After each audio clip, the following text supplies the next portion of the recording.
Mic check 1 2 1 2. Can you hear me now? All right. Let me change something and we'll get into the stream.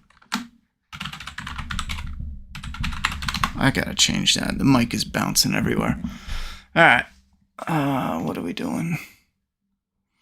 In a minute, we're going to get started. If you are new here, I talk about first impressions for about 10 to 15 minutes, and then we get into your feedback. So if you want to ask me questions directly, just you can put it in the chat now, but I'll probably see it.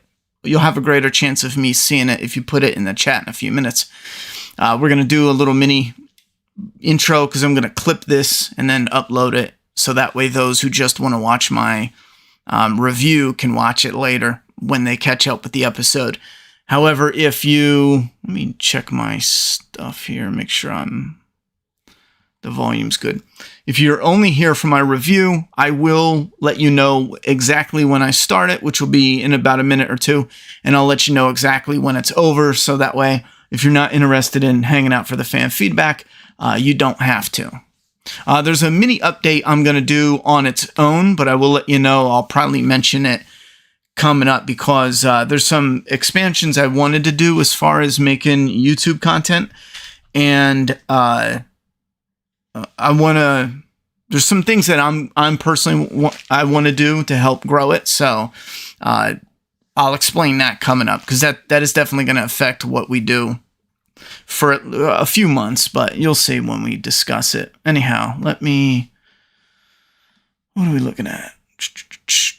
Pop out the chat. You guys can hear me good? Coming in loud and clear? Good. Let me pop out this. I'm doing like a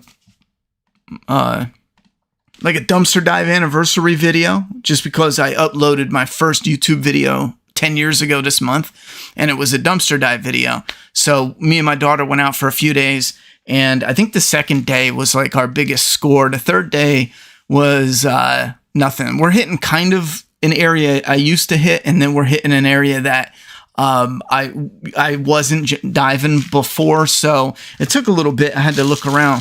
The second day was probably the best, though. It was only 3 days. You really got to go. You got to be consistent and go day in and day out for a few weeks to get your route down, to figure out the pickups and drop-offs and, or not drop-offs, but pickups and just get lucky, especially around certain holidays. Christmas, Black Friday. Black Friday is a weird one. There will be some locations where it's so messy that I'm convinced they, instead of putting the items back, super clearance items, they just throw it away. They have a system set up where they go, all right, all these items are clearance to the max, and whatever doesn't sell, we're just chucking, because you'll find like just boxes of, certain chargers or certain this and that and yada, yada, yada. Anyhow, we are going to get started with the review. The review will be a quick one. We're going to get started with that. All right.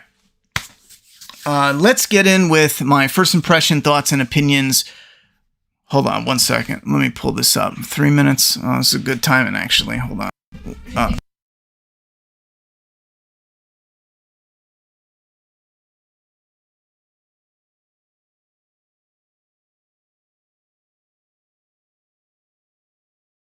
Well, really? Yep. That's clever, actually. All right, get out of here. Okay. All right, so that's good. Let me see. 4 minutes. Got my chat up. All right, we're going to rock and roll with my review right now. Let me get a sip of water. All right, let's talk about the 4th episode in Fear the Walking Dead, which is probably going to be the last one that I personally do a Sunday show for until Dead City arrives. And the reason being is the first 2 were fun to talk about. No, this is what, the 4th one? The first 3 were fun to talk about because of how ridiculous it is. The fourth one, there's concepts in it I like. I'm a real big fan of Lenny James. I've been a fan of Lenny James since friggin' Jericho, I think is like the earliest thing I remember him being in. Maybe even earlier than that, but it doesn't matter. I've been a big fan of his since the very first time he played Morgan. And I do like his acting, even when I think some of the writing is falling short. But at this point, I'm just kind of bored. Like, I'm bored with the story. You see where it's going a mile away, where he shows up in King County. He's having a little trouble fighting or entering the house where he believes he's going to put down his zombie son. And dun dun dun, his new replacement daughter has arrived, and you already know they're going to do some sort of story and emotional thing where at the end of the episode he has to pick between the zombie child versus the living child, but they do it in a way where it's like this is his chapter closing completely, and then his new chapter with his new life with his new daughter, and yada yada yada. You see it coming a mile away. They have everything set up to where it's I don't know. It's almost boringly by the numbers. But some of the writing gets me though, where it is, for example, like where the daughter roots him on, where in the final scene he's gonna shoot the zombie son is coming after the zombie daughter, and he's having a hard time putting down the zombie form of his son, which calls back to season 1. And then you get the writing where it's like the daughter's like, I believe in you, you can do it. They have writing all throughout this episode where instead of showing us he's gonna go into the house, Dwayne's there, instead of us seeing that he's having trouble putting Dwayne down, Morgan just walks away and talks about it to himself, to like random zombies that are around. This is the type of writing that I feel like either the writers are dumb or the writers think the audience is dumb. And I think it's a little combination of both. And I do honestly believe the writers think you're stupid. I'm going to be straight up with you. There's no other reason why a writer would go, okay, let's have Lenny James just walk out in the street and tell us what he's feeling. Well, just show it. YouTubers are constantly breaking down the meaning behind TV shows. And this isn't, 1970s, 1980s, 1990s. You know what I'm saying? We've moved on to where those of us who want to will overanalyze and analyze the movies and shows. And I get it. There's a large portion of fans that are dumb. And even when you explain it, they don't get it. But fuck them. Why should we cater to our entertainment to the dumb masses? If they don't get it, fuck them. Anyhow, all throughout the episode, certain characters are saying things that are the feelings of the characters just so the dumb idiot audience understands the complexities of the retardation that's happening on screen. Outside of those overly whack moments, you have some stuff like this where, and this is sprinkled all throughout, Dwayne and Sherry show up. Now, if I can get a good example of this, Dwight is in front of Morgan. Sherry is behind Morgan. It's getting freaking hot in here. I might put on the fan. Dwight is in front, in the middle of the street. Sherry's behind, in the middle of the street. The way they show this one angle, I'm going to get a copyright strike before I can set it up. But you can go back and rewatch the episode. Sherry can see them, see the mother and daughter, clear as day. It's clear as day on film, on the angle of the film that they're showing you, and they make it like Sherry just can't see them. She even walks past them in this one moment, and they're right there. They are right there. That stuff is also 4 or 5 times sprinkled in the episode. I don't get it. They show this angle. Maybe, hold on, this might save us here. Maybe we're supposed to believe that this is obstructing the... Oh, no, that's right, because Sherry walks all the way along this side here, and they just sit right here behind this window, apparently. The open, broken window is supposed to keep them. Maybe this is so dirty they're hiding. I don't know. But here I'm about to show you. See how they're behind this? They're hiding literally right in this nook. Sherry's right here. Sherry can see them directly right now. It takes a moment to play. AMC's. Sherry is, you saw where that truck was and the horse. She was there. She can see them from the horse. She's walking up here. She can still see them.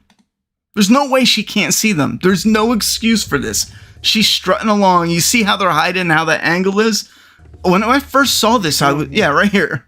I couldn't stop it. The app is all jacked up, but there's no way you don't. There's just no way. My brain hurts trying to comprehend how they expected us to watch that scene and not realize they're right in front of her. This is absurd.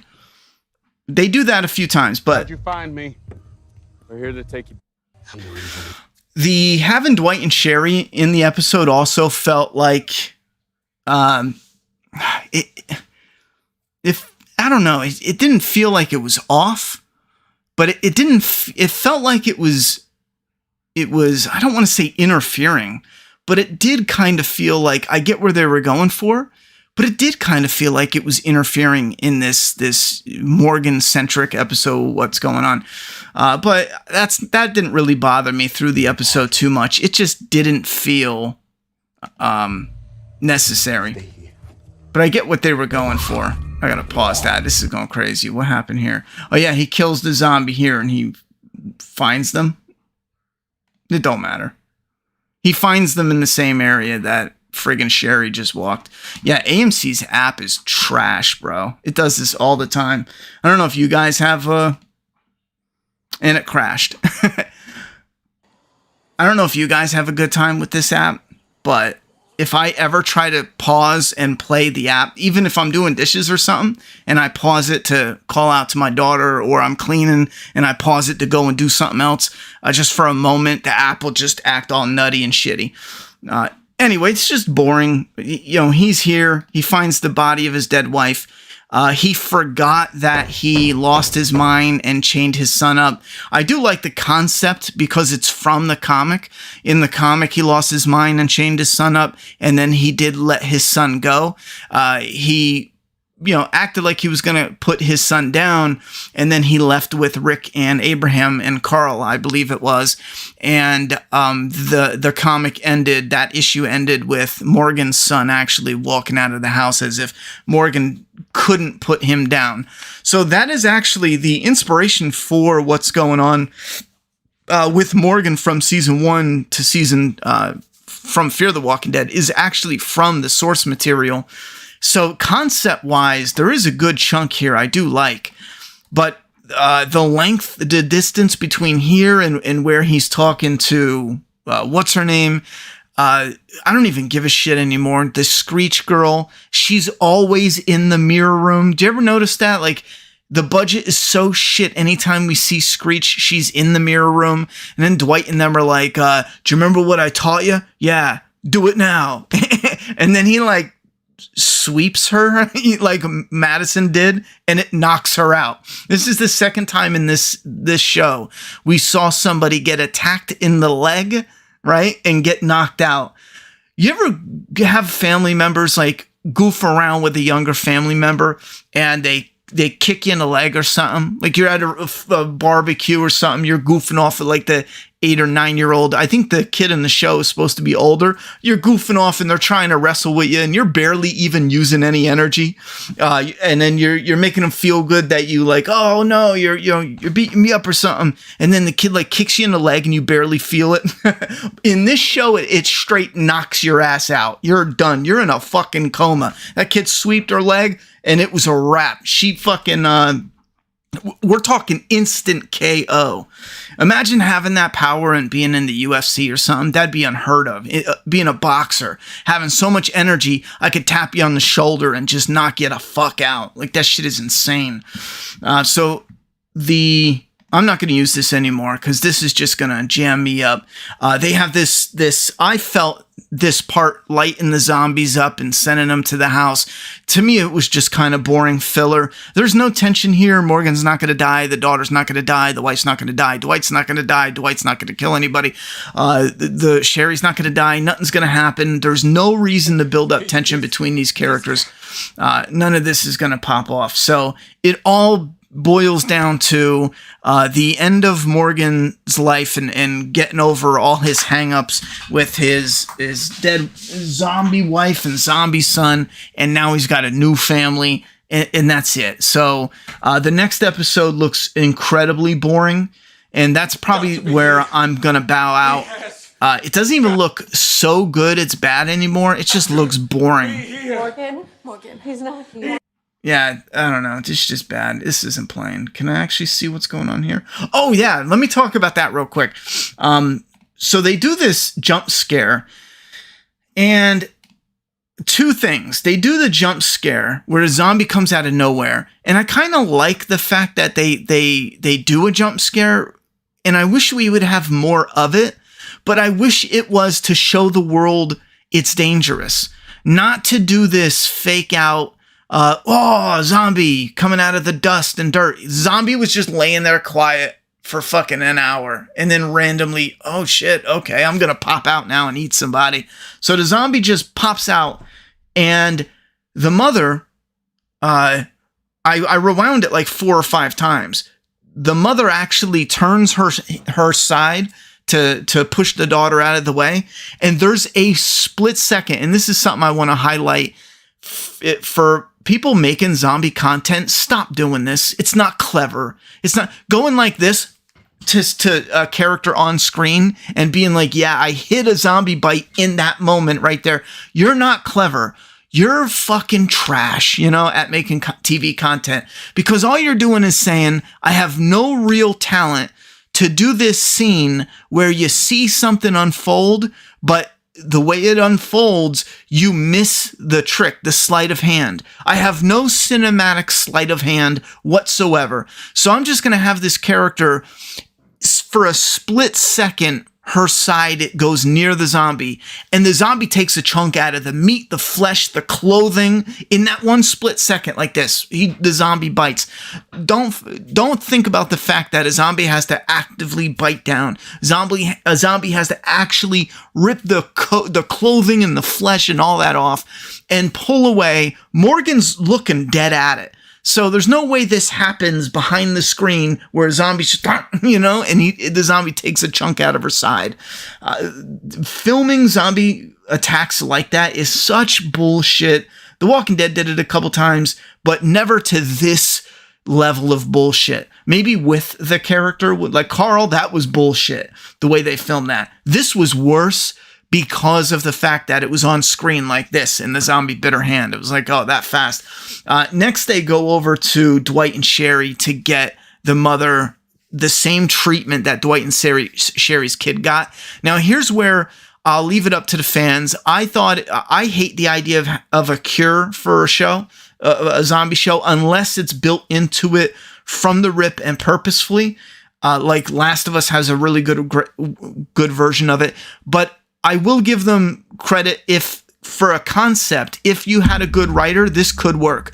They don't have a cure. What's going on with Sherry and the let's call, I don't even know his damn name. Sherry and Dwight's son. That's not a cure. What they did, and I read this in an interview just to make sure I understood it, is they're using the radiation to kill the meat, essentially, so it's not like transporting the zombie sickness. I don't know. Maybe that's a bad way to put it, but essentially it's not like you can take zombies and cure them. There's nothing, you're not curing anything. What you're literally doing is taking a zombie bite. Instead of amputating, you're using the radiation to amputate specifically where the bite is. You get what I'm saying? That's how they're explaining it. Now, can you take some really clever writers and do something interesting with that? Sure. And I give them all the leadway in the world to go for it. It doesn't even bother me that it's in this story, but it doesn't do anything for me, because now when you open up this concept, now I know a character gets bit. If this is real, if the radiation works, and it is like a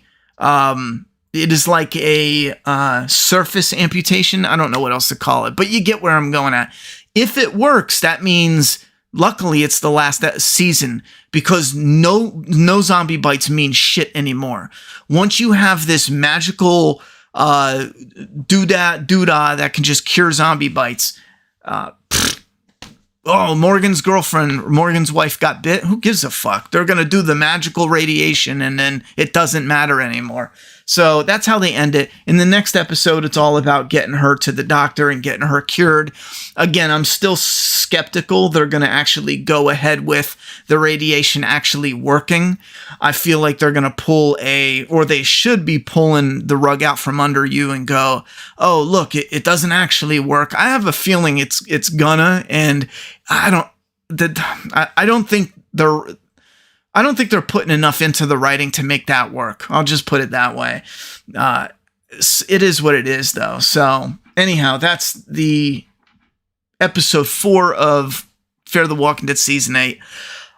There wasn't a lot where I thought it was so bad it's good, like, look at this ridiculous shit. But for me, it was just kind of boring. And I like the concept of it. I really like Lenny James. If Lenny James wasn't in the episode, if the episode wasn't connected to season 1 so deeply, it would be probably one of the most pointless episodes in the history of pointless episodes. And that just goes to show the reliance on using stuff from other better writing and stuff that fans are, because how much you want to bet fans are going to bust a nut over this episode because it's connected to season 1? I guarantee they will. It's a mediocre episode, almost objectively. And if you like it, I could see why, especially since the connection to Morgan and stuff. But I can't see how you don't see it's just a mediocre episode. It's got member berries. So anyhow, that's pretty much it for my thoughts and opinions. I think Fear the Walking Dead is what it is, and it's been what it is for years now. No matter how they try to do good trailers at points, especially for the season trailers, they do a really good job with them. They make it look like, okay, things are turning around. This might be good. But no, Fear suffers from the same problems. The locations suck because there's no budget. Even if it's not the budget, the locations suck. We have the enemy is in a room, an interrogation room. That's it. Every time we see the main enemy. Whoa, exciting visuals. Better watch out. I'm going to get diabetes of the eyes because that's so much sweetness in my visual ocular lobes or some fucking shit. You know what I mean? Like, ooh, we got a rotten room with a two-way mirror. Calm down. I nutted twice already, you know? Better slow it down. And then you have the woods. A fucking dirt path, you know? This episode, surprisingly, did have a handful of scenes, especially in the beginning, where I was like, oh man, if we got more of that, that would actually be pretty cool. The swamplands, some of that, but it's so few and far between, it barely even counts, because now I can't even picture what it was that looked cool, because there's so little of it. But you get characters saying shit instead of doing it. We always get the dumbed down writing, spoon-fed to you, the stories being really peppered in there with a lot of filler, a lot of melodramatic bullshit, characters telling you how they feel in very obvious ways. There's very little complexity here. There's very little depth, very little symbolism. Everything's surface level at best, and it's just not going to get any better than that. So that's it for Fear the Walking Dead. I'm going to return for Dead City. I will be here for the premiere, absolutely. And from what I hear, it's a good 6 episodes. So we might actually do all 6 episodes. So if you're interested in Dead City, come back for that. But for now, this will be the last Fear that I watch for the finale, final season. Probably until maybe the premiere, the mid-season premiere, if they do something special, or the actual finale. Unless they do something wild and kill Lenny James Morgan in like 2 or 3 episodes, we might do a little video, a little live stream talking about that. But as of right now, I know we made it a joke because I keep saying like any moment now I'm going to stop reviewing it, because I always do that with Fear. I try. At least you could say that. I'm trying to give it the benefit of the doubt. I'm trying to give it a shot, because I do keep coming back to it. But I can't. I'm bored right now. The next episode looks really boring. I mean, really fucking boring. Is it in the back here? I can't play it, but go ahead and go watch it. I can't play it, but it doesn't matter. That's my thoughts and opinions on it. Let me go into the fan feedback and see what you guys have to say on this episode. Is this where she gets bit? You guys can actually see how quick it is. Why is it? I lose people, I lose myself. You okay? You didn't get bit? No, I'm fine. I didn't get bit. Yeah, I don't know what it's doing. And then just the final blow. Watch out quick. Morgan said some words that I lose people, I lose myself. You okay? You didn't get bit? See how quick that was? I didn't get bit. That's Turned her window back for like a Morgan's second. soul. So the Oh. real pivot point is Morgan going to be able I was trying to refresh it to get it to play. Hold on.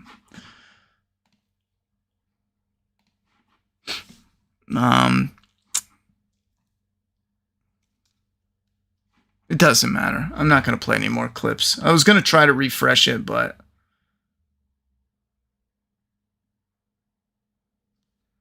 the fight machine, what's that?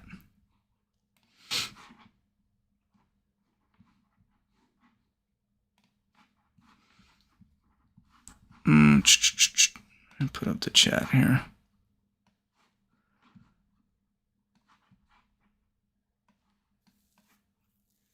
Let me cover Lori. Lori's bitch ass. You ever heard of the lethal leg sweep? Oh, it must be Cobra Kai. You know what? I stand corrected. I forgot about Cobra Kai's impact on society. I forgot that show was so amazing. It taught us all the secrets of the deadly coma leg sweep. Fierce Trash, season 3 was the only good season. I always bite my tongue. More and more, I think I do agree that I think season 3, in the majority of the fan base, people say that that's their favorite. I would have to go back and double check. I might be mixing the seasons up, but I think I didn't even like season 3. I might be mixing them up though, but I'll have to go back and double check, you know?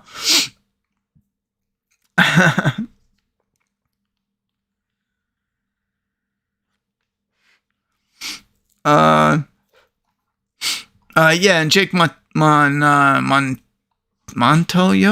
I don't know. People asked for this one. I wasn't going to even do a stream on this one, but people asked for it because it's Morgan going back to King County for season 1. So that's kind of weird, though, how I guess Jake's been hate watching for like years. It's been years, right, Jake? Never anything nice to say, ever.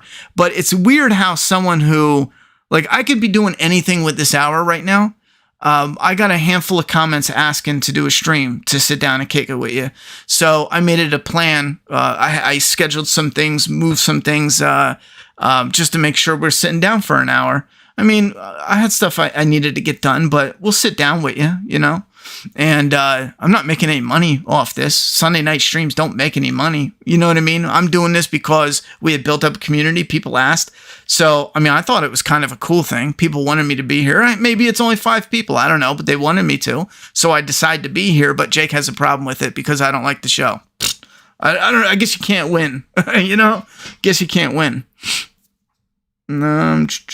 Dwight yelling at Sherry, cut them off at the X position while Morgan and Fam are still within earshot. Yeah.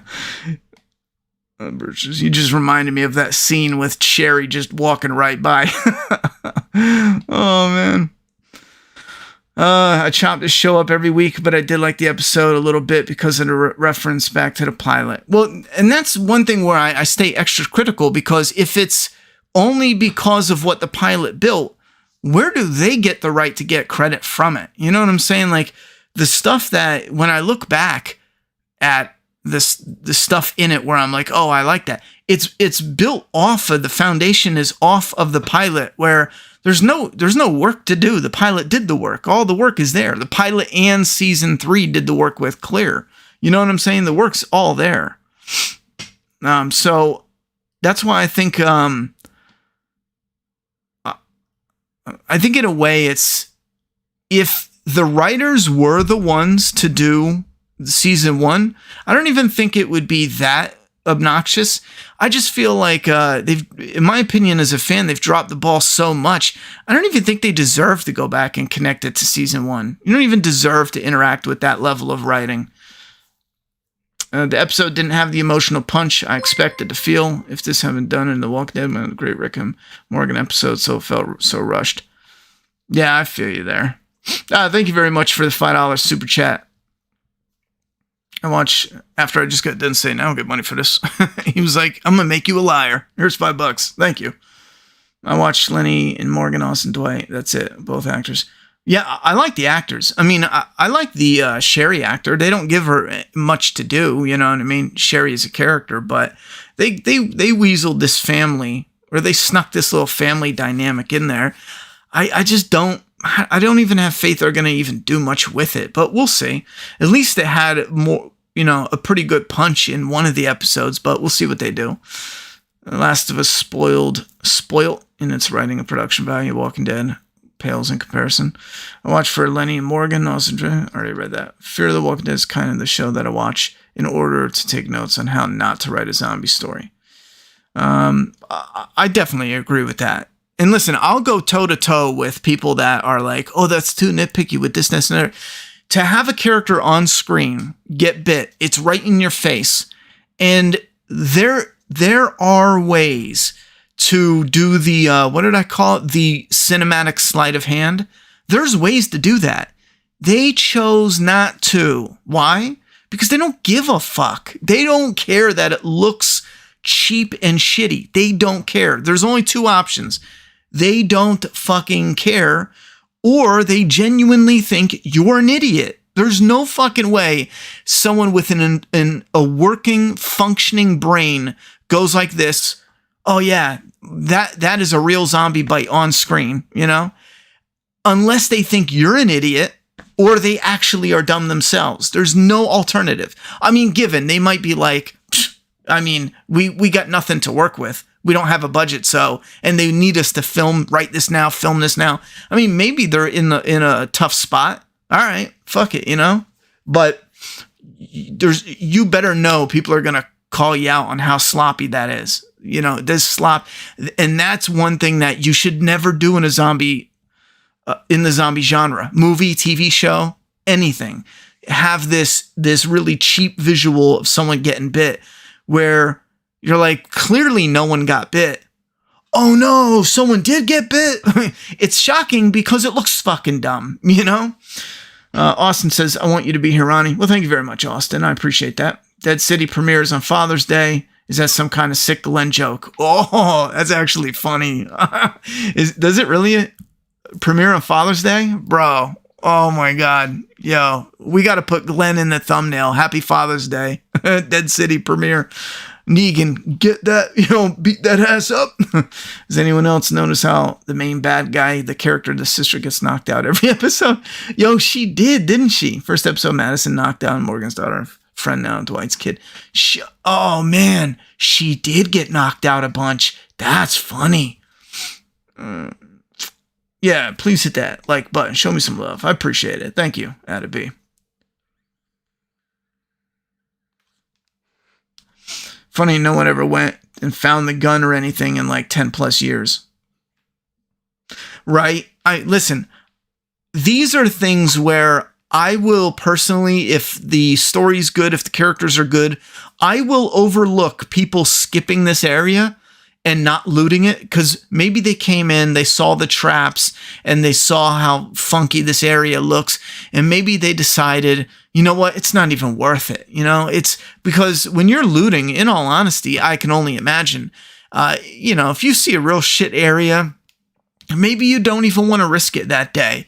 So I'm cool overlooking it. But when it comes to the point of, well, what condition is the gun in? I mean, it's been sitting, it had oil on it, oil from your fingers and the rust. And I've never let a gun sit for 10 years, but I know this was a long time ago when I was young, but we had let a rifle, someone in the family let a rifle sit for a couple years.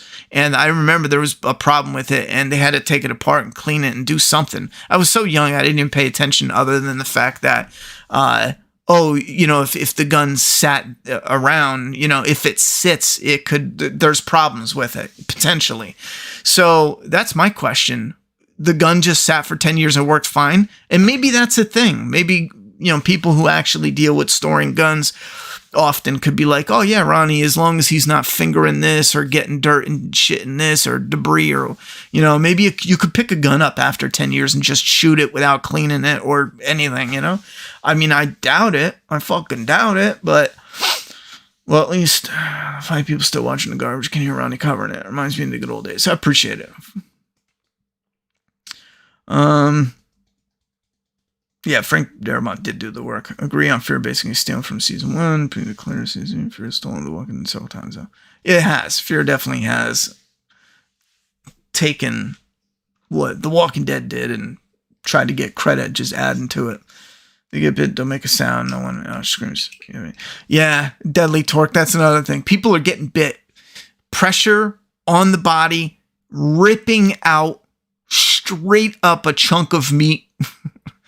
And they don't even flinch, and they kind of feel like, oh man, something happened. Oh shit, I got bit. I'm just not buying it. There's no way I'm buying it. You ever see like an alligator or a lion or some idiot? A fucking lion, bro. Some idiot gets too close to a lion. I just saw it the other day on Reddit. This jackass was like, fucking around close to a lion, and a lion bit his fingers, and he had a hold of him, and I think he even bit him off because there was like a pop in his hand let go. A lion bit him, and it didn't just bite his whole hand off in one gulp. I'm sure these things happen, but he bit him and held on, and there was a bit of a pull. I mean, there's pressure, and that shit. I was watching Reddit. A lion bites a guy's hand, and I'm on the edge of my seat, I'm like, what the fuck is and the knuckle snaps, and he bites his finger off, and I'm sitting there like, this is better than Fear the Walking Dead, because in Fear, they just go, oh man, he bit his hand off. How? I didn't even see it, The zombie tore through that meat in a matter of a half a fucking second. That's crazy, bro. Just got here, won't lie, I thought the episode was so stupid. Same, Wendy. Pretty much. Feels contrived that Padre was next to the start of The Walking Dead. I looked it up specifically because I want to see if they even gave a shit to check and see if it's near a swamp. And I just checked a quick map, and it is near 2 waterways. One, the ocean, obviously, on the East Coast, but it appears to be a lake or something. I just glanced at it, and I'll be honest, I'm not familiar with the lake let me pull it up. It's probably something I should know. But it appears a lake and some streams and yada, yada, yada. I don't know what that distance is like walking or on horseback or in vehicles. I don't know, I wasn't even looking at what kind of communication they were using and what's the range on something like that.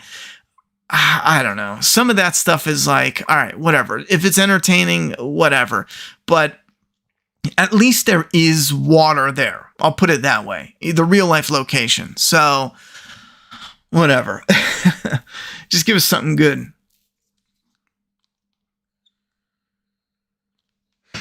Thank you, LM. And Sabina, did I say that right? Thank you very much, too. What did we miss? Where are you going? Where am I going? I actually decently like this episode. Definitely because of the Walking Dead Season 1 ties. The forced Dwight and Sherry conflict against Morgan was stupid, though. I'm not big into that conflict. And we know how it's going to go.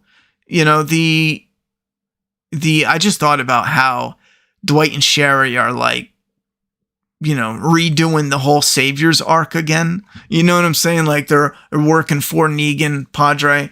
They don't want to, but Negan, Padre has something over them. And that's something else Fear has done time and time again, repeating story elements. Just, my God, give me something new. it was so funny how Grace put her back to the walker, like asking to be bitten. Yeah, let me grab my daughter and stick my ass. It was like she wanted the walker to eat her ass. She just put her hip right there. And normally I'd be like, that's not a problem, because the zombie would have to actually bite through the material, the clothing, and people don't even prep. I would have forearm guards all the time. There's no way I wouldn't.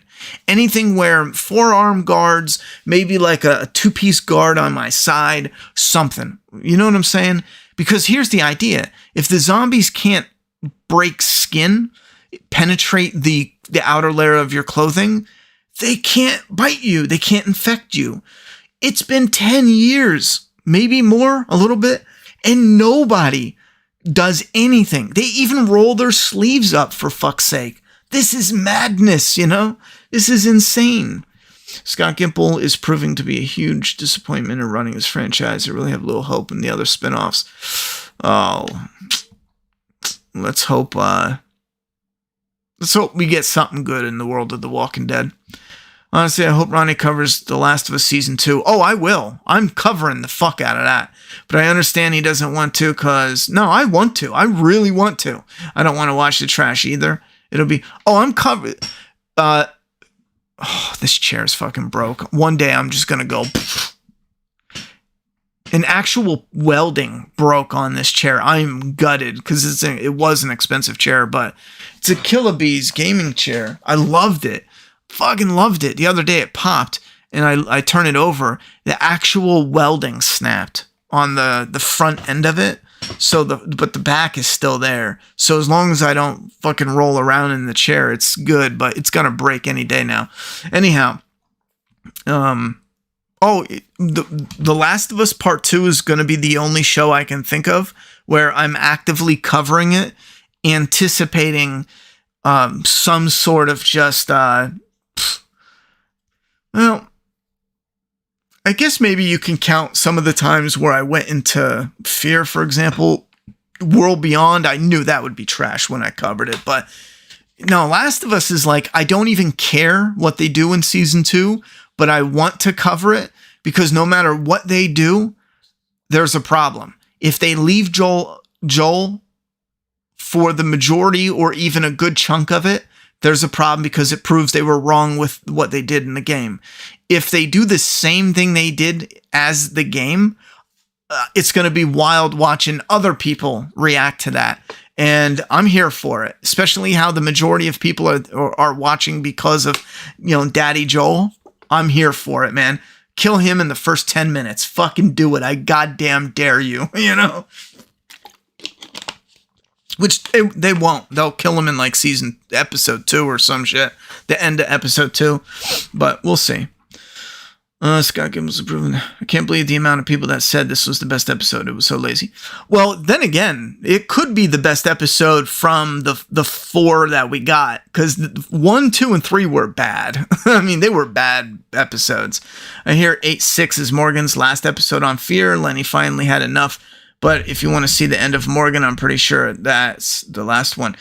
I'm gonna watch clips online. At this point in time, I'm not coming back for 5. It's just the next episode. I'm telling you what, it's gonna be filler bullshit trying to get a cure. But I'm gonna ask a friend of mine about that. I thought Morgan went farther in this season, but we'll see. But yeah, I'm done, because don't forget. Oh, wait a minute, yo. Check this out. This is the first time this has ever happened. Check this shit out. Now, I could be wrong, but Fear is doing so shit. This is fucking mind-blowing. Fear the Walking Dead is doing so terrible that its mid-season finale got replaced. The time slot, it might not be as big of a deal nowadays because of streaming and whatnot, but they bumped the fucking mid-season finale's time slot for the premiere of Dead City, which I haven't looked into. At the time, they didn't announce when it's going to air, but they're probably going to air the premiere an hour early, the finale an hour early, which means instead of 9 o'clock, it'll be 8 o'clock for the Fear finale, mid-season finale. And then 9 o'clock will be the Dead City premiere. Or they'll bump it all the way to 10, which would be nuts. But that goes to show you that Fear is doing awful. And they know Dead City is going to do better. So they gave Fear's finale time slot to Dead City. That shit is wild. Like I said, unless there was some other shit going on and I look it up and the news clarifies some shit. But I don't know. I don't believe it. If they are switching it, I think it straight up means they know it's trash and they want to get the most out of Dead City, because Dead City will bring more money for advertisers than Fear. Absolutely.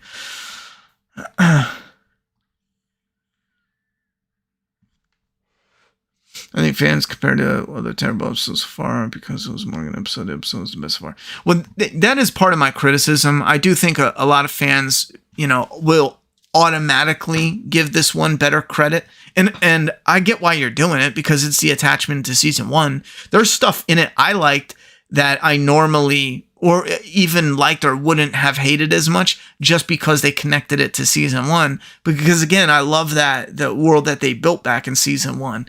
So it's very telling that the 3 best characters Fear had the actors all choose. And that's another example. Some of the 3 best characters, they were some of the best ones. Nick, Travis, and John asked to be killed off the show. I think don't forget that the sister asked to leave too. I'm almost positive she asked to leave. And they kind of killed her off, but they left it open-ended. The scene when Morgan kissed Grace in front and the kid watched, hella cringe. Also, would the rifle still work after all this time? That's something I asked. Any gun lovers in the chat can let us know what's up with that. And yeah, where they kissed, there was something weird with their response too. It was like, I don't know, just how they lingered on that. I just let it go as something that just didn't translate as good. It kind of was a little, they stumbled a little on it, but whatever. Walker, skill, amnesia. Exactly. If James Cameron came calling, I would have jumped out of a helicopter like Travis to be on Avatar. That's right. He did go to do Avatar. Yeah, I don't blame him at all, Don't get a chair pipe in the booty? No, I'm not doing that. Thought they were in Louisiana, but apparently they're off the coast in Georgia. Yeah, we talked about that last week. I thought they were in Louisiana or whatever as well, or not in Georgia, but apparently they are in Georgia. Can't wait for Pedro Pascal to go golfing. Fuck yeah. I saw the lion video. The lion only took off the upper section of his finger, but he was stupid enough to put his finger in the cage. They probably have to put it down. They shouldn't put the lion down. I know they do that shit, but this is a caged lion. This isn't like a lion in the wild. Like, it gets a taste for blood, so then it will attack, or at least that has happened, so that's why they put them down in some cases. But this is a caged animal in a zoo, I thought. So, and you're right, he was the one being a dick. If you're going to be a dumbass around animals and you get hurt, I mean, it's a shame you got hurt, but don't be dumb around animals. I mean, shit. I don't really consider myself the biggest pussy, you know what I mean? But there's no fucking way I'm going near a lion and being like, you know what I mean? What's up, brother? Or an alligator. If I was trained on, this is what triggers their mouth to close, I'd probably be pretty comfortable if I trained. But I think I feel like smart enough and I have enough self-preservation to be like, I don't give a fuck how much, you're trying to be cool. I would rather be a loser. You know what I mean? I'm not touching a fucking lion. Hell no. I'm going up to it, fucking with its head. No. Nope.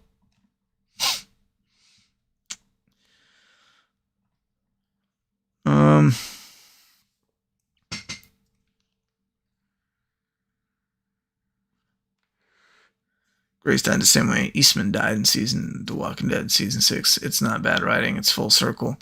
The full circle stuff has to have other variables to it, because, and this is something I've been saying for years. Once you understand full circle, right? It's now one of the easiest writing techniques to do. Rick started his journey in a bed. He was in a coma. woke up in a bed. How do we go full circle? He dies in a bed. It takes no fucking skill. I don't mean to pick on Kirkman. I'm not picking on Kirkman. I'm giving you an example of, if it starts on a set of stairs and you end it on a set of stairs, there's almost no brain power fucking functioning here. So if something did something like Eastman, and then you go, oh, Eastman did that, let's do it here. I mean, you have that, but you need more variables. There needs to be a reason for the full circle, and especially for how clever it is and how yada, yada, yada. I mean, if it's not clever, if it doesn't have weight to it, it doesn't count, man.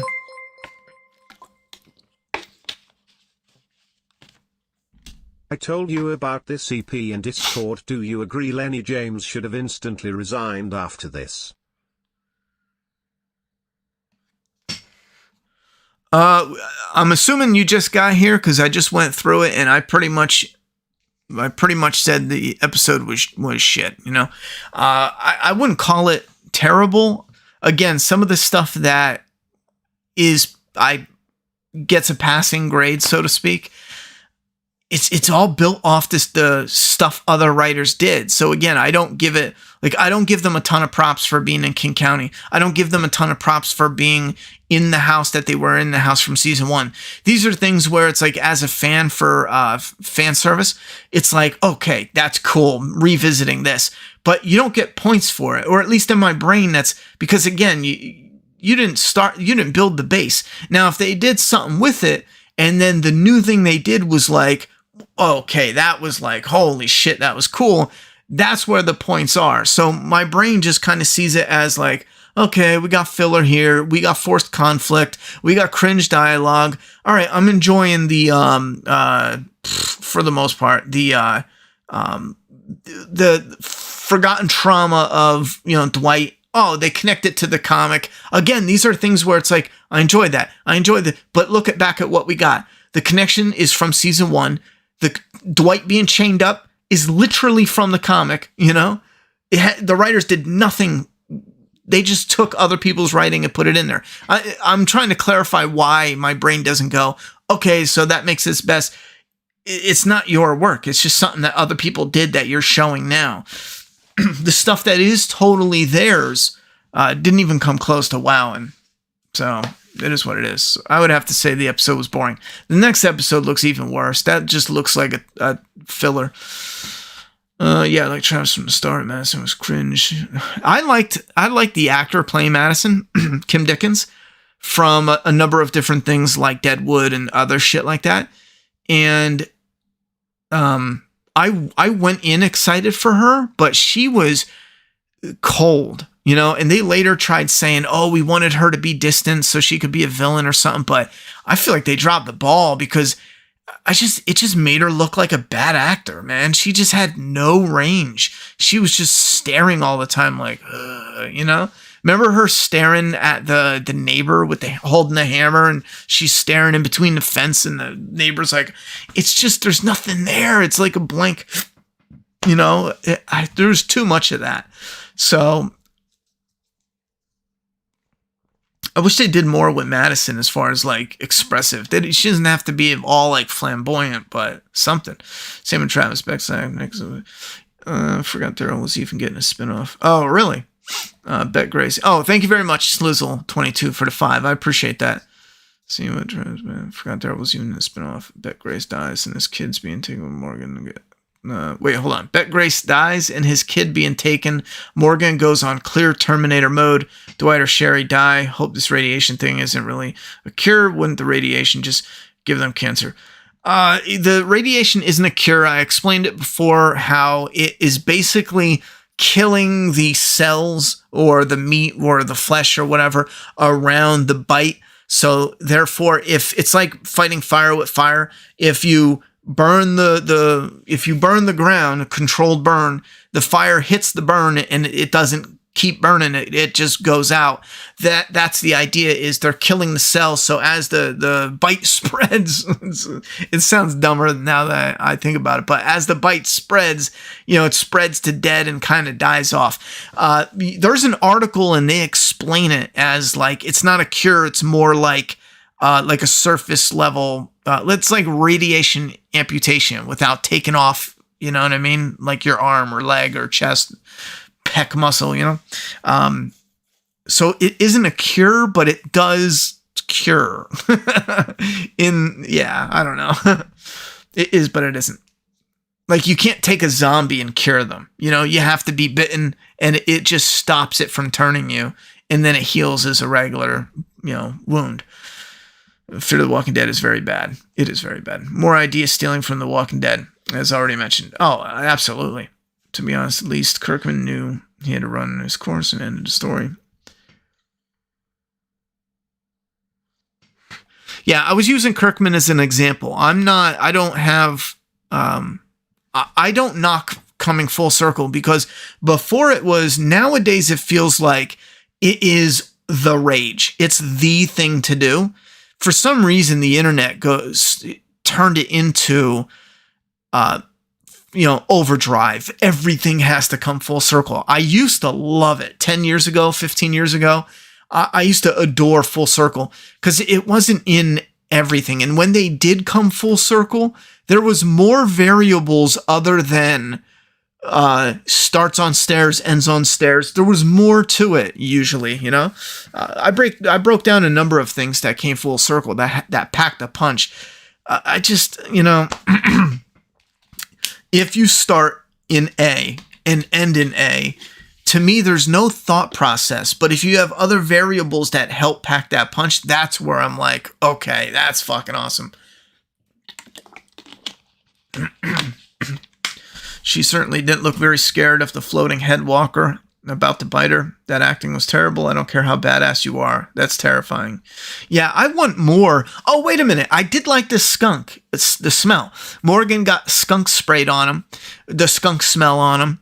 And Dwight and Sherry reacted to it. The mother and child reacted to it. I like that. I like incorporating things that help flesh the world out. And I wish the shows do it more, because there's a lot of like gross shit, even with zombies. Like having them be like, oh God, okay, that one's like extra repugnant, I really appreciate that. And I want to see more of it. Have the actors, like, they don't even have to make a big deal out of it. You just see them kind of wincing and like, oof, dealing with it. You rarely see that. And we should see more of it. Because once you have that type of dedication, it really shows. And it really makes it feel authentic and just adds to everything overall. So the skunk stuff I did like, just because it adds something that really should be there that hasn't. Plus, they incorporated it a couple times with telling backstories, making a little joke. They did it, they did okay with that one. Oxygen tank is far-fetched. Yeah, I'm not a big fan of that idea. Listening to the showrunners talking the behind-the-scenes crap, they think very highly of themselves. They come from Disney TV fantasy. All I need to know. Do they really? I didn't even know that. Absolutely unbelievable. This 8-year-old is out here. Yeah, she's supposed to be 8. She's smarter than the adults. She's stronger than the adults. It's crazy, yo. Crime that Dwight was denied his comic ending. Oh, yeah, wait. Yeah, Grace said she was sick again. Oh, I forgot that moment where she said something about she had gotten sick, like looking for people that were already dead. Don't do the same. And my brain was thinking like, hold the fuck on. I thought she was supposed to die. Last time I stopped watching Walking Dead, Fear of the Walking Dead, she was supposed to die. Like, for sure, in 2 or 3 episodes, she was gonna die. Correct me if I'm wrong, but I stopped watching. Then next thing you know, she's alive and well in a clip, and I'm like, wait, what the hell happened here? You were supposed to be dead. And again, in this episode, they're like, Grace is like, I'm dying again. That's what he should have said.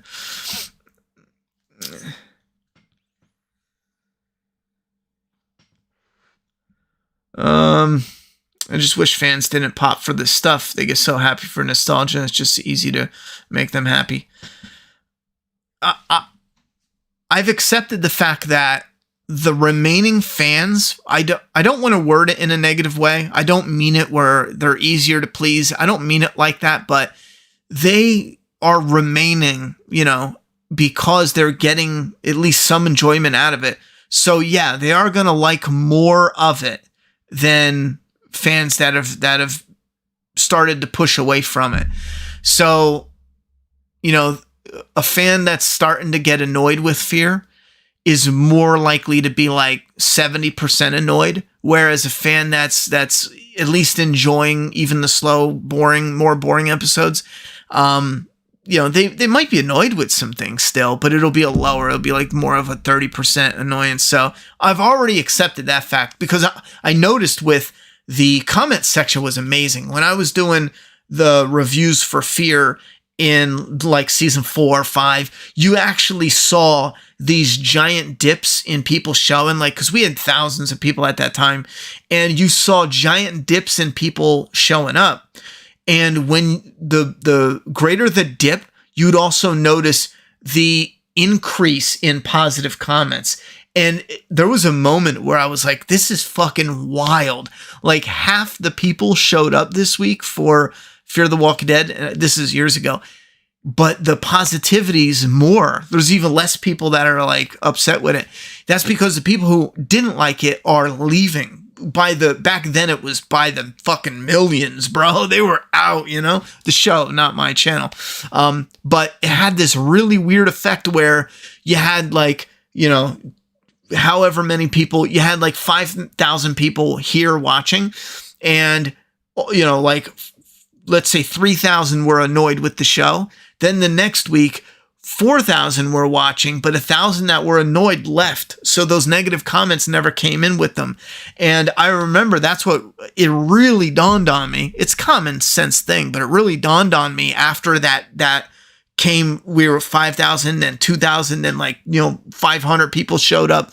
But by then, mostly everyone was loving it. It really dawned on me at that point. And that's when I quit Fear, just because I was the most negative. And the chat, for the most part, loved it, There was always 100 people that were not feeling it. But that's when I was like, I got to stop, because you guys are all enjoying it for the most part. I'm the one who's not enjoying it. So so the people now, I think the majority of them are more positive than negative, Do you think Dead City will be watchable? And thanks for dumpster diving tips, pawn shops, definitely. No, not a problem. From what I'm hearing and what I'm seeing, surprisingly, yes, I do think Dead City is going to be watchable. I would be surprised if it is so bad I quit the show. I'm hearing too much good things about it, And I might not even love it, but I might end up being like, it was okay, or it was good enough to watch 6 episodes. I liked it, but I didn't love it. But we'll have to see. But I think it is going to be watchable. Definitely forced no people saying Jake made him.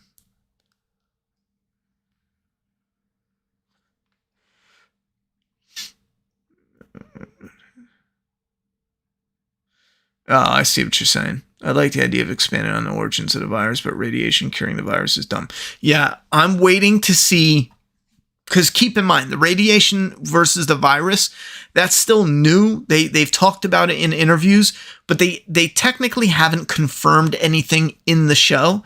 So I'm waiting until that thread plays out before I finalize it, because it could just subside the virus for a little bit, and there's nothing that can be done. So if that happens, that could be pretty cool, where it's like, this is working. The son got bit, Morgan's wife got bit, someone else gets bit, but then, oh no, the radiation wears off and they all fucking turn at the same time. Or, in the next morning, there's like all these characters that are zombies, and they could do something cool. I don't know.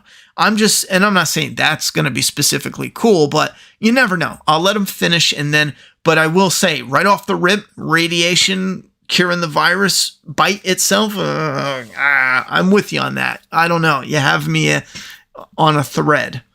I'm just glad they didn't finally put the rest of stupid Dwayne is alive. Oh yeah, Dwayne is alive. That theory sucked so bad. Because if Dwayne was alive, that theory means one of the greatest episodes in The Walking Dead is bullshit. That's why retconning stuff for television and movies is dangerous and very disrespectful to the previous writer. And that's why if you're if they're retconning something from an earlier season, it should be an industry standard, maybe not a law or a policy, but an industry standard to seek like maybe not permission, but what's the word I'm looking for? To get like the okay. Because if Dwayne was alive, Morgan going crazy, Morgan being the clear mode, all of that has no value now because he just went crazy. You know what I'm saying? He didn't see what he thought he saw. Now you have to explain why not, you know? It ruins it. So I'm glad that theory is dead because that was a stupid fucking theory.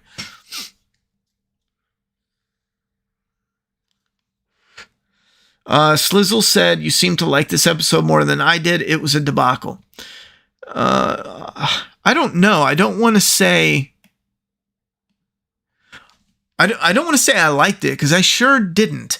It's to the point where I think it's all meh. It's all meh.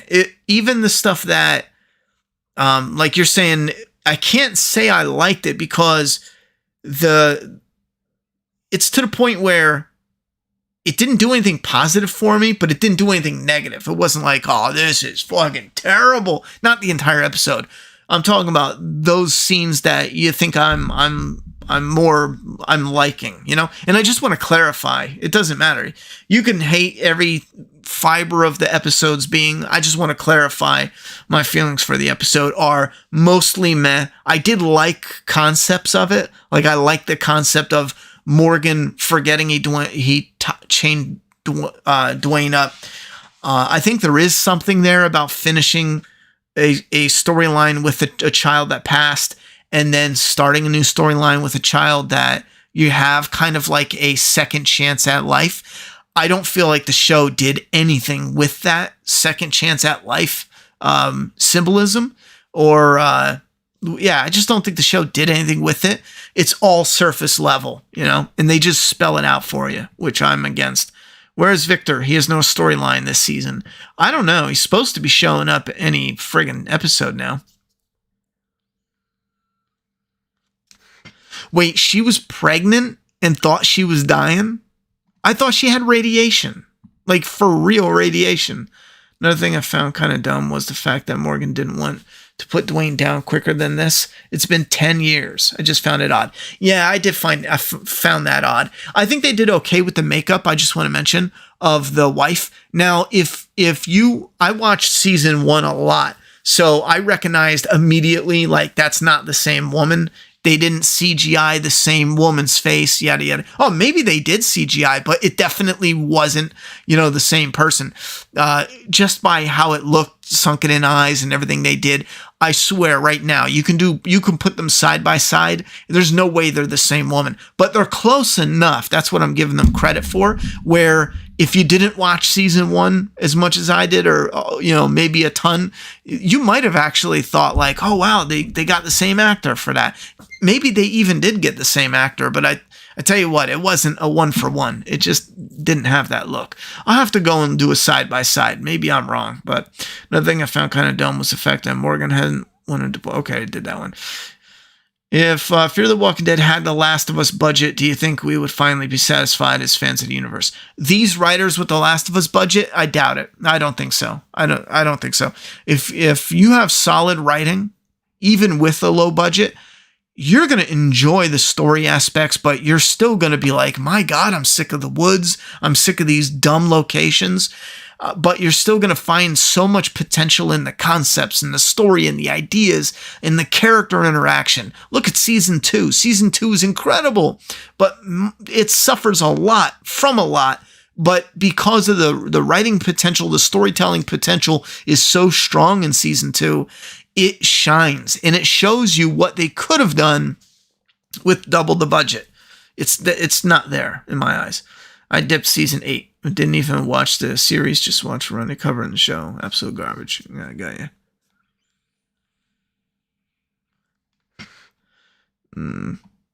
Final season Fear truly should be Daniel versus Strand.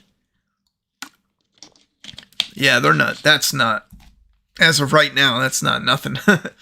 I'm still waiting to see what happens with the Russian concept in season 3. Which changes. Oh, yeah, that's right. They did do some sort of weird Russian shit, didn't they? Southern Fuse. They would never do that now, though. Not with Ukraine going on. They wouldn't even dare, even if they made him the villain. But they wouldn't even put that in. I don't think so. But yeah, that I forget the details of that shit. Saw this one a few days ago. I was interested in your thoughts on this one, Ronnie. Yeah, my thoughts are shit. Better Walking Dead season premiere was right after season.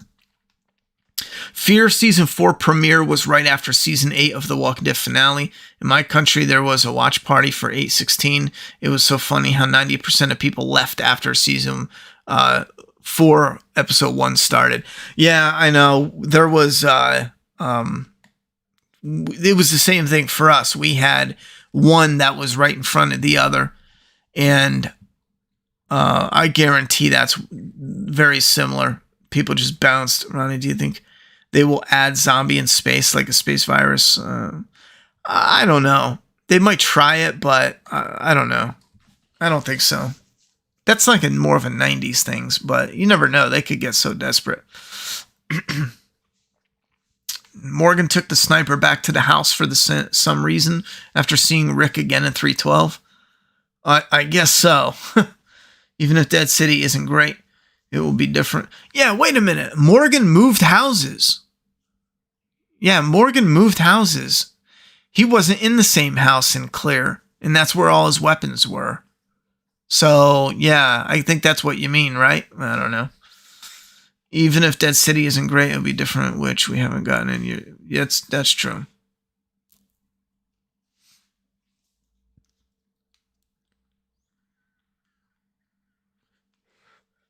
Aggie is sexy and Negan is cruel.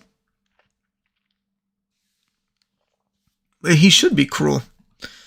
They could have done satellite. I want to see 10. This walkway has changed a bit all those years. I was expecting a lot more rot. Oh, it hasn't changed.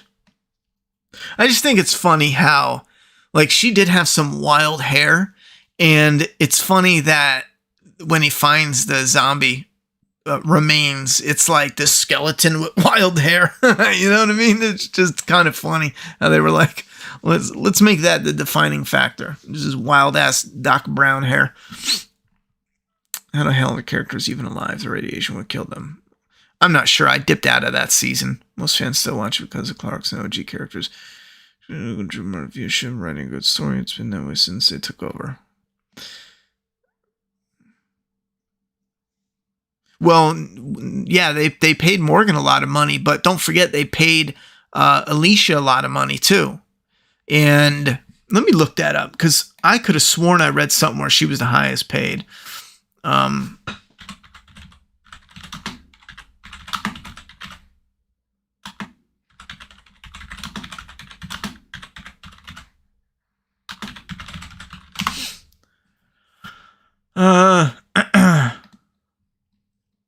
Who was the highest paid actor on The Walking Dead? Well, that's The Walking Dead. What about Fear?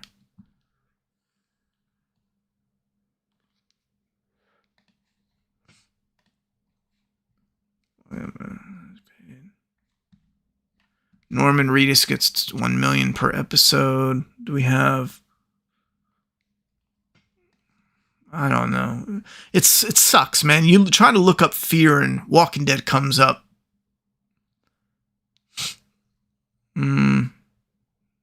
That's weird. They have everyone's pay, but Lauren Cohan is undisclosed. I wonder how they got their pay, but not hers. Chandler Riggs got $100,000 per episode. Chandler got more than Denai? How the fuck is that possible? Melissa McBride.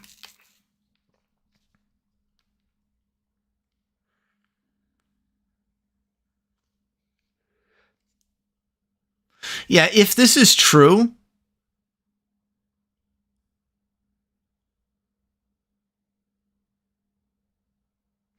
if that's true, that means that the theory that they didn't want to pay him adult wages is total bullshit, because that means he was getting, as a minor, he was getting more money than another adult. So, yeah, that doesn't, something's not right. Negan's getting $200K an episode, apparently. Josh McDermott's undisclosed. Yeah, I don't know where they get this information. I'm not going to count this yet, because I don't know where they're pulling this from. Yeah, I don't know. It's not even worth searching up. I could have sworn there was an article I read where she was one of the highest paid, or the highest paid, but it doesn't matter. What are your thoughts on the writers of the Walking Dead franchise? Are they given direction by the bosses above them? I don't know. I'm not involved in any of that. I don't even read up on any of that in interviews. So I honestly, at this point in time, my opinion would just be a random shot in the dark guess, you know? The only thing I remember reading from an interview years ago was the showrunner, you know, the chief content officer, which is Scott Gimple. He gives out the seeds of what connects everything.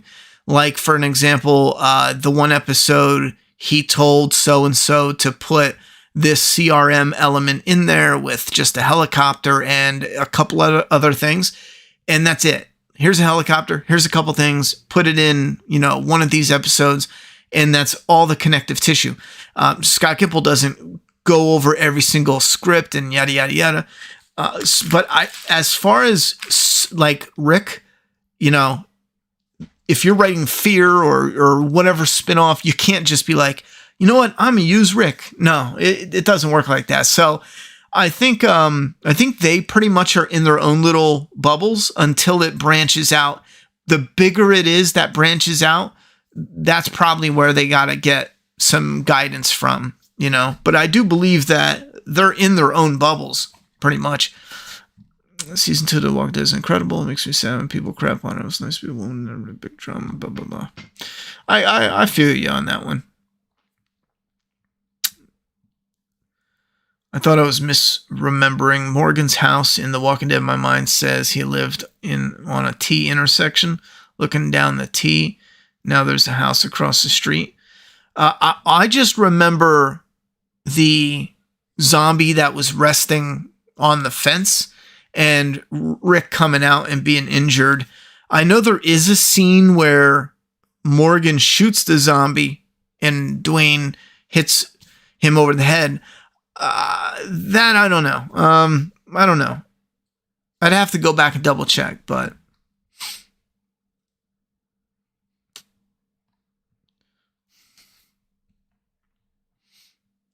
$1 million per episode. That's ridiculous. Yeah, that is pretty ridiculous. Yeah, and you know what's crazy too? Like 1 million per episode is so nuts to the point they could do away with Daryl Dixon if they had the balls and the talent. You could do away with Daryl Dixon, start from scratch. Keep in mind, 1 million per episode, right? 1 million per episode. And they're paying for a budget around like 1.5 to like 1.8 million. I think it's 1.2 to 1.8 million budget wise. You could actually scrap his spinoff and create a whole new World of the Walking Dead thing that doesn't have shit to do with any of the other spinoffs. If you had enough talent with the writing and you have enough chemistry with the cast, you could probably bring in double to triple the ad revenue that the Daryl show did by the second season. You know, if you actually said, all right, let's do yada, yada, yada. I mean, it's cool. I'm glad Norman Reedus gets a chance to keep it rolling and yada, yada, yada. I hope his show is good. I want some good Walking Dead content out there.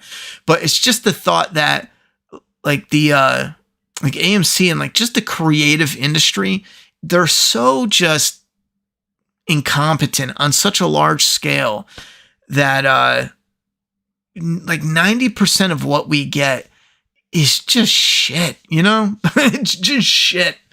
I believe the spin-offs will culminate in a theatrical Walking Dead movie with epic reunions for Rick and Madison. What do you think? I'm doubtful. I think it is very possible we could get a Rick reunion movie. I'm just doubtful, you know, but I think if there was a all roads lead here, a movie has to be it. It feels like a movie is it, or the Rick and Michonne spinoff is actually it. And it's going to be minimal episodes and minimal seasons. So let's say season 3, 6 episodes still. That's the reunion season. Boom. So it's either something small at this time. I feel it's either something small show-wise on Rick and Michonne's show, or it's a reunion movie. I mean, it makes sense to close it out in that way. Budget was a huge problem in season 3. It damn sure was. How do you fear the Walking Dead last 8 seasons? How do you fear the Walking Dead last 8 seasons? I Fear the Walking Dead is shit. It's been shit. The entire time it's been shit. I'm just going to put it that way. Because even stuff I ended up liking early seasons didn't go anywhere and is not even worth rewatching. So at this point in time, it's all shit.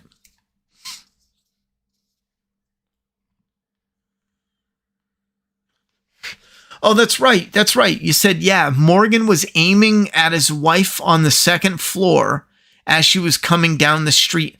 That's right. Yep. And when they looked out the window, you can look out to the street to the alarm cars, you know? I mean, for me, the episode it's not even worth double checking at if they got the angle right. But if you're rewatching it and you notice that they got it wrong, then they got it wrong. But for me at this point, it's, you know, it's just bad. So even if there's more bad, then it is what it is. We're going to be closing out here soon, though. So if you have a last minute question, thought, opinion, throw it out there. I do want to remind you guys, I'm going to have like a mini anniversary video coming up this week, June 13th, either a little bit before, a little bit after, but right around June 13th, a little bit anniversary video. I dumpster dive. I don't know. Maybe I'll do something with it. I mean, the dumpster dive video is just because we started, come a full circle. We did a dumpster dive video, so I'm gonna upload one that day. And but I do want to mention, in about a week, I'm officially starting the new job.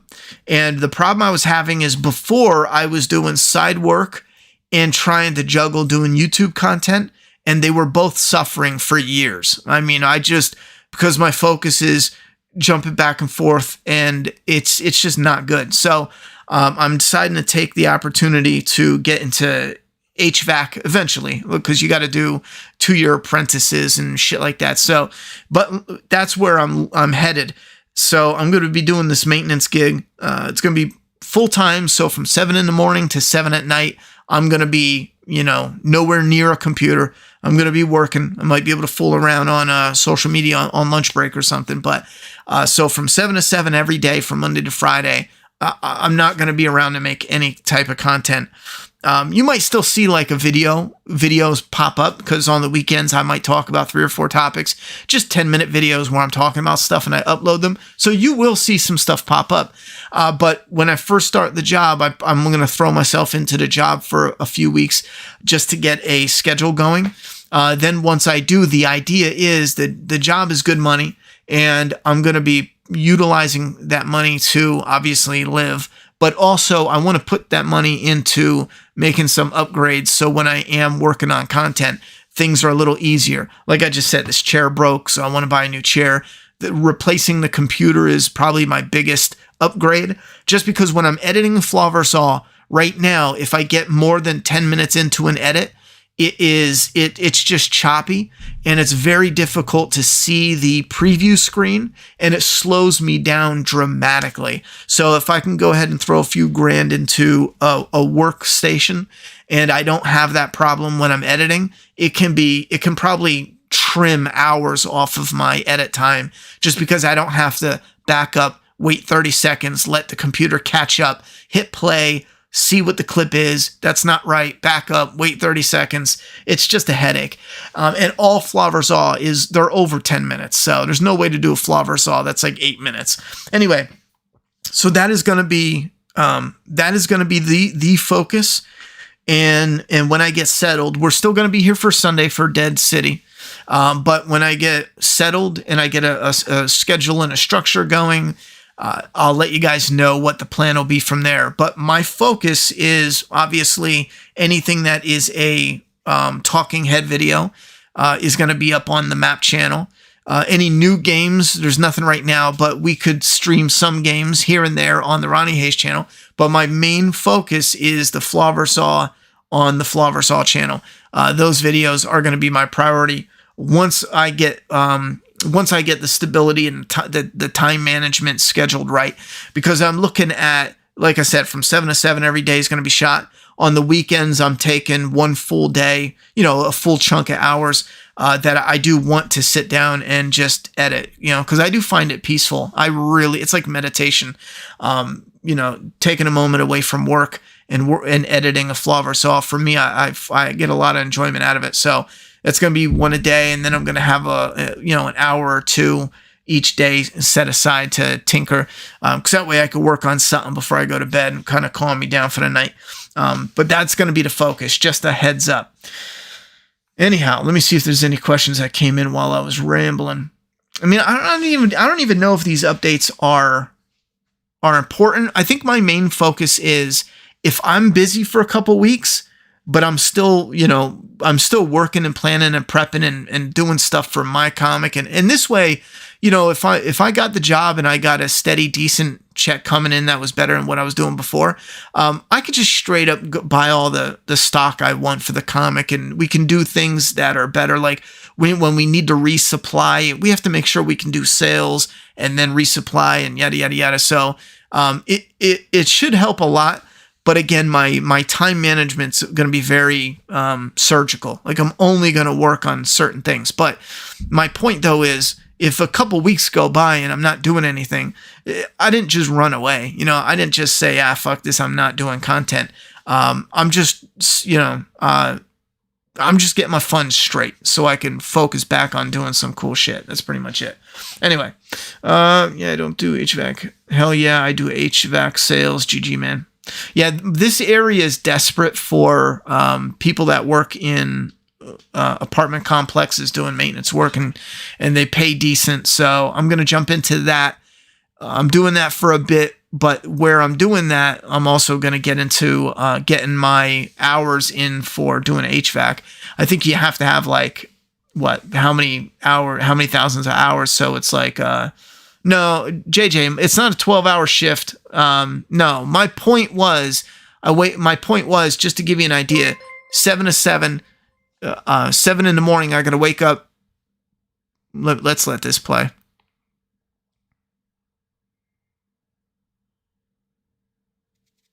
It's not going to play? Oh, I thought it was at 3 and up, but thank you very much, Slizzle, for the $3. I appreciate that. I said 7 and 7 just to clarify, because I got to wake up, get my daughter fed some breakfast, get her off to school. This is summer's coming up, but the idea is school will be back in only 3 months. And then when I get home, I got to get off a shift. I got to get home, make her dinner. And then by the time I wake up from 7 in the morning, the day's done. I'm not doing anything because I'm taking a shower and making breakfast for the job. Then when I get off of work, I think I get off at like 5:30, come home at 6, make dinner, and then whatever you got to do. So when I sit down at the end of the day, it's 7 o'clock. I have things that I could probably do. Some stuff might come up where I might have to run some errands, but that's my point. From 7 in the morning, 7 at night, I might not be at the job site, but I'm working. I don't know if it's 8 to 4 or 9 to 5, but it'll be around that ballpark. So, anyhow, I am going to be working on Flaversaw, but I want to illustrate how tight the time is going to be. So that's why if I have an hour to kill coming up, like it's got to go to Flowersaw, because I'll never get anything done if I'm throwing time here and time there, blah blah blah. Thank you very much, Dwighty boy. Could they reuse the sun rays add-on radiation? I don't know what that means, but I mean, as radiation. No, I don't think so. As long as the Arc Killing TV show, now we get half-assed stories stretched out for 8 episodes to fill. Yeah, long stories. I don't know. Can you use the sun rays? I don't know about the sun. Yeah, you're spamming that, bro. I don't know about the sun radiation. I'm assuming you mean it as a joke, because there's a very big difference between, radiation that's there and radiation that's pretty much, what's a good way to put it? Like, that radiation doesn't even matter. What's the most expensive thing you've found dumpster diving? The most expensive thing I've ever found dumpster diving, if my memory is not hazy, is this right here. This is the most expensive thing I've ever found dumpster diving. I might feature this in the video now that I think about it. This is a photo print of, you can look it up. It's called the Dog Wearing Boots. It's about a $900 to $1,400 apparently print of a dog wearing boots, and it's limited to like 140. It's there because I'm looking for a buyer for it, but it's limited to like 140 or 150. It's by a guy named Wagaman. It's signed by him, and I've only ever found them being auctioned off at like these really rich art houses. And they do have different versions of them. That's where I'm having trouble finding the price point. I found one that was identical to mine, came from the same company and everything. And that one actually auctioned recently for $1,400. Years ago, I found one that auctioned for $900. That's why I said between 9 and 14. But I mean, hopefully, I don't know. Maybe I could take it out without messing with it, but I don't like messing with it because I do want to find a buyer, get it to a good home. But what happened was, this was found in a dumpster of an office building that they cleared out clearly and threw everything away. This wasn't like somebody,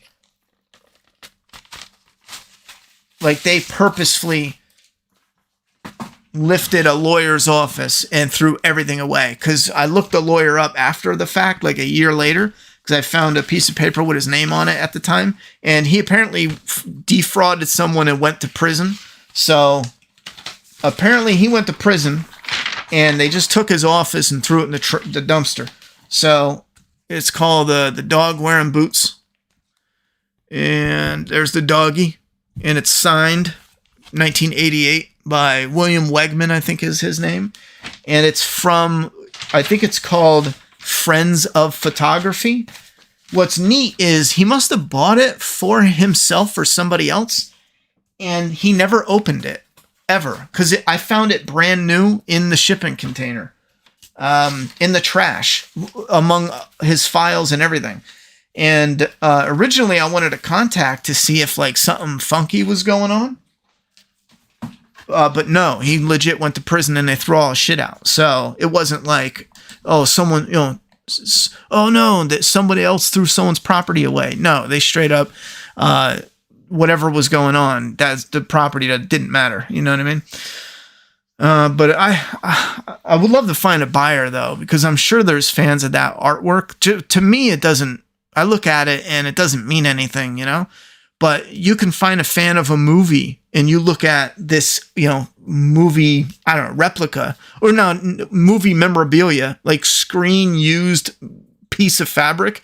And for a fan, it's like, holy shit, that was the part of Kurt Russell's jacket, in the Thing from 1980, yada, yada, yada. And for the fan, it's a huge deal. For someone who doesn't know, it means nothing. So I'm in that position where, for me, this is just nothing. But for fans of that content, apparently they pay $1,000 for it. So I'm looking for a buyer of a good place. But when I started shopping it around, COVID came. I had a couple appointments. They got canceled. And I just need to find time and get it to somebody.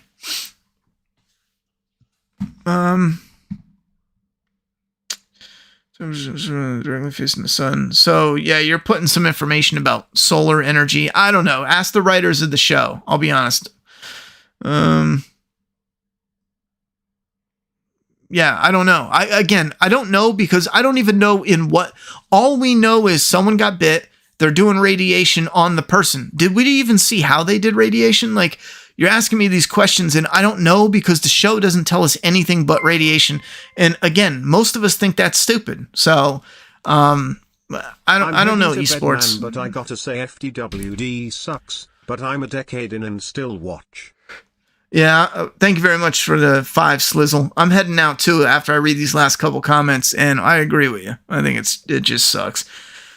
I strongly suggest you stay in the trade. Good money, man. Well, part of my plan is I know there's a place that I'm vying for full time, but every job I go to, like when I go to work, I can't just goof off because I get so fucking bored. I can't handle it. So when I go to work, I work like a psychopath until I get off my shift. There hasn't been a job yet where I haven't been made the boss within like 2 or 3 years. I shit you not. Like whether it is a sheet metal fabrication, I went to 2 different companies, and one I was made a lead supervisor within like 9 months and got a pay raise earlier than the year I was supposed to because my production was 60% at the shop. I was doing a spot welder back then. And the other one, I was made the supervisor, pissed off some people that were there longer, and that only took a year and a half. Other companies, though, like whether it was working in a steakhouse, me and a friend of mine in school, we were made the leads of that. Like when I go, I work. There's another reason, though, practically. If you're one of the best workers, you can ask for rage. I've straight up told companies, bosses, whatever, today's my last day. I'm out the door unless I get $1 more, $2 more. One time is a fucking joke, you know?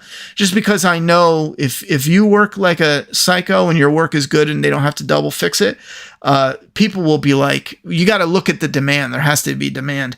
People will be like, yo, what do you want? I'll give you want an extra hour for lunch break? You know, just finish this job, do this quick, come in, yada, yada, yada.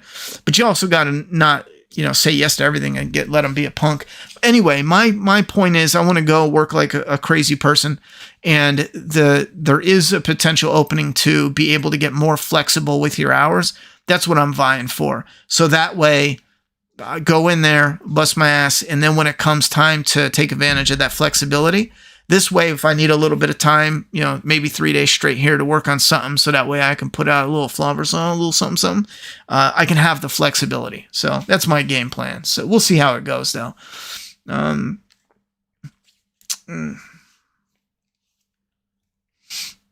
thank you very much, Wendy. I appreciate that. I enjoyed it. So that's why I like to hang out. Oh, but yeah, Slizzle, another friend of mine, childhood friend is getting into HVAC too. And we're going to make a long-term goal to kind of unite our, what's the people that unite the ring? I don't know. Fucking lanterns or some shit. Are you going to watch Terrifier 3 when it comes? Oh, hell yeah.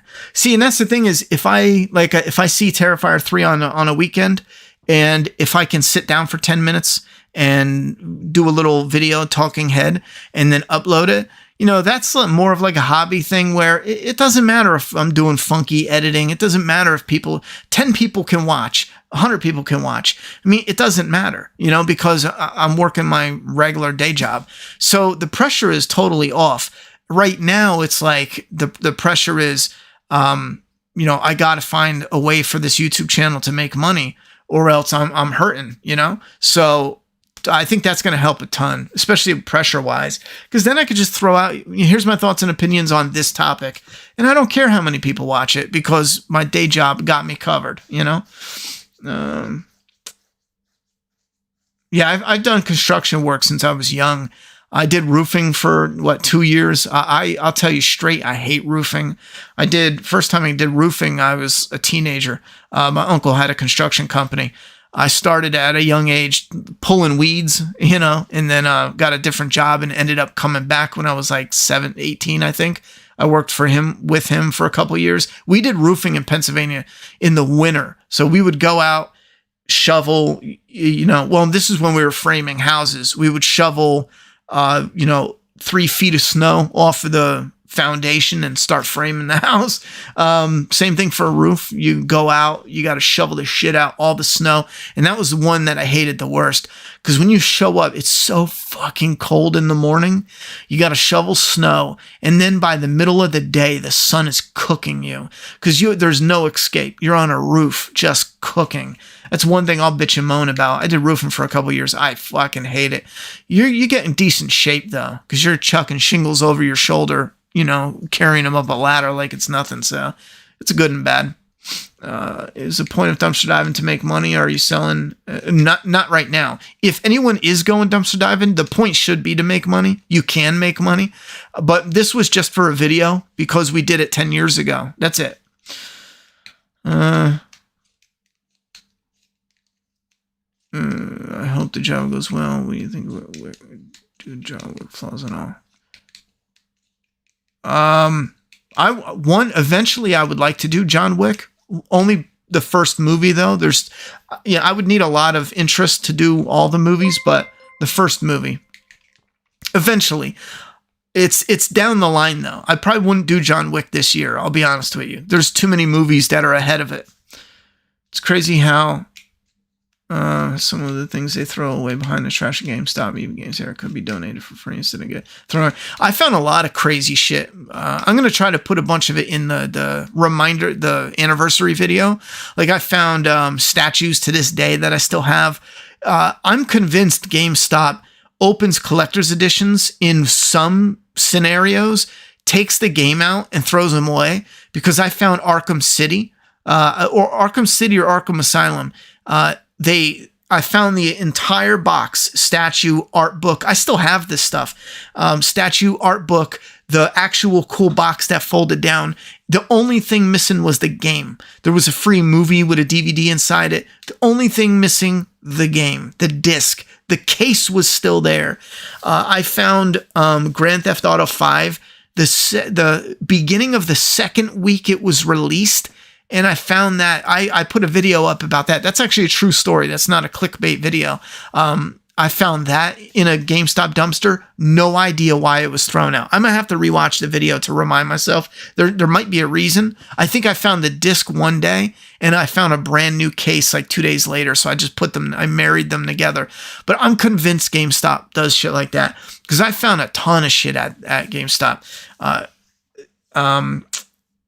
Some pawn shops too. If you have a pawn shop that deals with entertainment stuff, I found a whole bunch of vinyls, cassette tapes, VHS tapes, DVDs, anything that's like old style and surplus too. If they have like 50 of this, but they bought a whole lot of movies, they'll take surplus movies that don't sell, that technically they didn't even pay for because they were buying it for this other, and they'll throw that shit out. Ollie's was a good one, because what happens is when trucks come, if the box sounds broken like glass, they'll write it off on insurance. But once they write it off on insurance, they can't open the box because the insurance pays for the entire box sealed. So they throw it away. Well, I show up, or dumpster divers show up, they open the box. There's 4, this is a true story. There's 4 brand new lasagna pans, baking pans. For some reason, I'm drawing a blank at what they're called. And one of them is broken, right? There's 4 that's still intact. The 5th one is broken. That's why it sounded bad. I sold each of those for $30 a pop. They were a real good brand name. And at the flea market, $30 a pop, and sold them quick. I used to make $300 every Friday and every Saturday. I think Sunday was a little slower, but every weekend, $300 every Friday, every Saturday, just selling dumpster stuff, shit that came out of the dumpster. Like this in my video, I dumpster dived behind a vitamin store. The vitamins don't expire until August, and there's a couple $100 worth of vitamins. There's protein bars from the company One. I was giving them out to my family because they're still in date. Anyway, Terrifier 3 will have more blood and gore than the last two. And continue. I hope so. I don't know what's going on because I haven't been watching Fear, but I will check out Dead City. It seems like only 6 episodes will make the budget good, judging by the trailer. I hope so. What up, encouraging community? Alexander31, thank you very much for the game over sticker. I'm a felon. Yeah, why? Yeah, I'm a convicted felon, ex-con, whatever you call it. Yeah. Is there a reason you're bringing that up? I done roofing when I was 12. Company had one of those trucks with the beds that go up and down. Forget the name. We didn't have, are you talking about for lifting shingles? We didn't have, I've only ever carried shingles up by hand. Your skill for seeing flaws in movies must help you in your writing, right?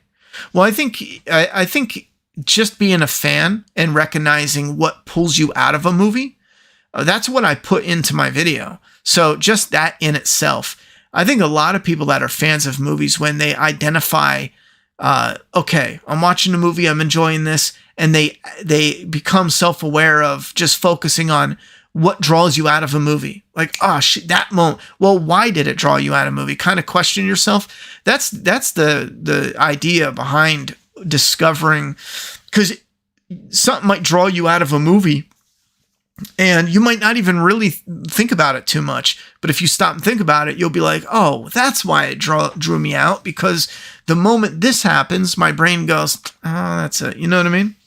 I'm an old school map. I already know what you found, bro. That's what's up, Vince. That's what's up.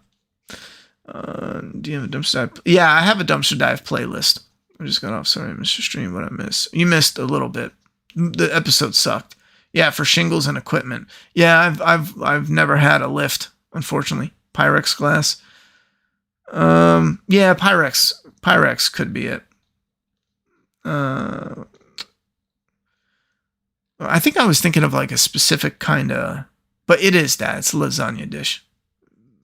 Brownie dish, whatever you call it. Started watching Memento tonight by recommendation. I don't know if it's supposed to be confusing. Oh, Memento is supposed to be confusing all the way through. Even when you finish it, you're supposed to be a little confused and think about it, in all honesty. Slowly start building up your tools. That way you don't have to buy them all at once. Yeah, RJ Scum. Right now, I already have all the tools. I've already done construction and stuff before. It's not like I woke up and was like, I've never worked with my hands before. Well, I do appreciate the tip, but just letting you know, there's a few things I probably need to get, but for starters, I probably have, I'm thinking almost everything. There was one thing that someone left recently at a job site and they refused to come back and get it. And it was sitting there for months and they were throwing it out and I ended up getting it. And it is a pack that had extra, like the faucet wrench. I forget its name, but you ever see that? It's a weird looking tool and it's got connectors on it and it's everything you need to change out faucets. That's something I didn't have and I just got that. And it had a whole number of outlet testers, and I was even going to pick up one of those recently because I don't have one of those anymore. So that I think got me covered as of right now for most tools that I'm going to need on the job to start, especially to start. But that is a good tip because tools are expensive, especially because these jobs, you got to bring your own tools. But yeah, anything as far as, I'm thinking as far as like hand tool wise, channel locks or pliers, wire cutters. I mean, anything that you're going to be messing around with, adaptable, flatten Phillips. What else? These are all things that you're going to use to tinker. I found $1,000 laptop dumpster diving. That's what's up. I don't think I've ever found any high-end functioning laptops. I found a few that were outdated. So for me, it's not nothing, but you could give it to people who have kids to play games on it and that works perfect. I think we did do that with a laptop once. Do you think any of the characters from... Oh, wait a minute. I found a really cool set of TVs that were DVD players, and I gave one to my brother, And we had one in our car for a few years when Juliet was little. That actually worked perfect. And I got those from Ollie's, I think. There's a video up of it. Do you think any of the characters from World Beyond will make it onto any of the spin-offs because the show's... it has connections, but I don't think the characters should. Keep in mind, it's not just, oh, these characters are in this other show, let's bring them over to this new show. I mean, AMC's trying to do that because they're making their contracts universal to where they can jump ship from show to show. But the point, though, is if the agent or managers of the actors are any good, they're going to say, yo, they want you. You're established. You're not a brand new walk-on, yada, yada, yada. Ask for a bigger pay. AMC's not going to pay them that money because they don't mean anything. They're just, oh, look, remember so-and-so from the show? So I think it's possible, but I would doubt if they show up. No one gives a shit about them. You know what I mean? For the most part. So it's possible, but I don't think so. All right, I am going to roll now. I'm actually looking at how long I've been talking, and I'm like, I got to go. Thank you very much. Again, stay tuned. What is today's date? Stay tuned. June 13th, roundabout, I'm going to have a dumpster dive video. Just something small as an anniversary. And I was just thinking, it won't be confusing, but just so you guys know, I'm going to use an old intro maybe, because I think I still have a lot of my old files. I'm going to throw some old clips that I have and some stuff I never even uploaded, just as like a little anniversary 10-year, just something small, So if you see like an old intro, don't get excited, because the old intro, I think it mentions like different series of YouTube videos. We're not bringing them back. It's just, throwing it on there. It's like an anniversary thing. I don't know, something to do. But I'll explain that when I upload the video in the comments or something. But all right, guys, thank you very much. I'll see you guys on the 13th for my dumpster dive. And then I'll come back on Sunday, not next Sunday, but the June 16th or 14th. I don't know. Look it up. Dead City premiere. I'll be here for that. 10 o'clock. I'll see you then. Good night. Bye. Be safe.